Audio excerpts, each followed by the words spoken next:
గతంలో మనము గుండెపోట్లు అంటే చాలా ఏజ్ ఎక్కువ ఉన్న వాళ్ళకి వినేవాళ్ళము. అంటే ఈ మధ్య స్కూల్ పిల్లలకు డాన్స్ చేసేటప్పుడు, పరిగెత్తేటప్పుడు, ఆడేటప్పుడు ఇవన్నీ గుండెపోట్లు వచ్చి ఆల్ ఆఫ్ సడెన్‌గా చనిపోతున్నారు. యంగ్ పిల్లలు, స్కూల్ పిల్లలు కూడా.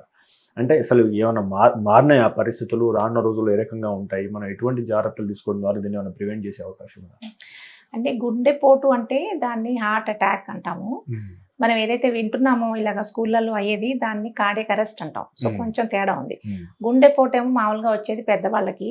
ఎప్పుడైతే ఈ కొరోనరీ ఆర్టరీస్ అని మన గుండెకి సప్లై చేస్తాయి.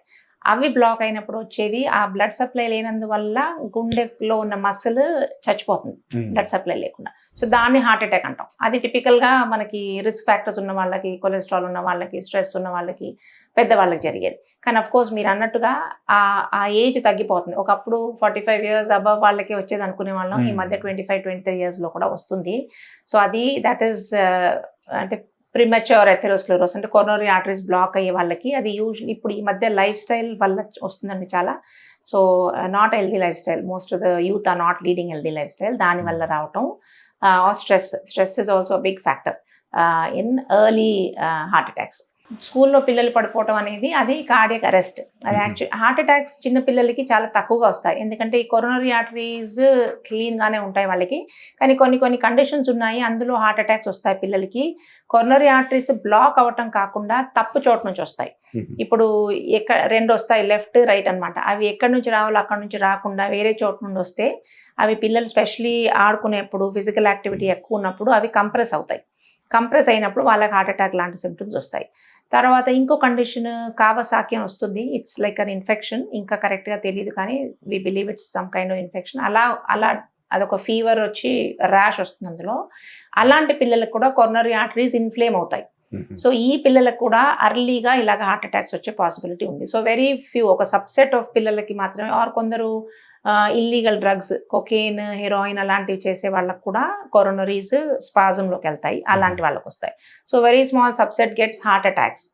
ఈ స్కూళ్ళల్లో ఏవి it's called sudden cardiac death, cardiac arrest. So cardiac arrest అంటే సడన్గా గుండె ఆగిపోతుంది కొట్టుకోవటం.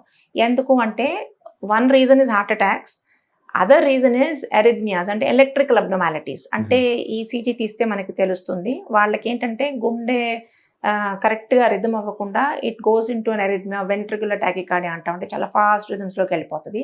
వెళ్ళిపోయినప్పుడు అది it results in again cardiac arrest. Heart arrest అయిపోయి బ్లడ్ సప్లై వెళ్ళకుండా అది ఉంటుంది. సో దీనికి రీజన్ యూజువలీ ఎలక్ట్రికల్ అబ్నార్మాలిటీస్ ఉంటాయి, ఏవైతే మనం నార్మల్గా డిటెక్ట్ చేయలేము. యాక్చువల్లీ అందుకే యూఎస్లో అయితే ఎక్కడైతే నేను ట్రైనింగ్ అండ్ వర్క్ చేశానో అక్కడ అథ్లీట్స్ ఎవరైతే ఇంటెన్స్ ఫిజికల్ యాక్టివిటీ చేస్తారో స్పెషల్లీ స్కూల్స్లో వాళ్ళకందరికీ కార్డియాక్ స్క్రీనింగ్ చేస్తారు. యాక్చువల్లీ యూఎస్లో అందరికి కాదు, సమ్ కంట్రీస్, యూరోప్లో all athletes get ECG and echo as a screening process. యూఎస్లో ఇట్స్ నాట్ కంప్లీట్, బట్ చాలా మందికి చేస్తారు.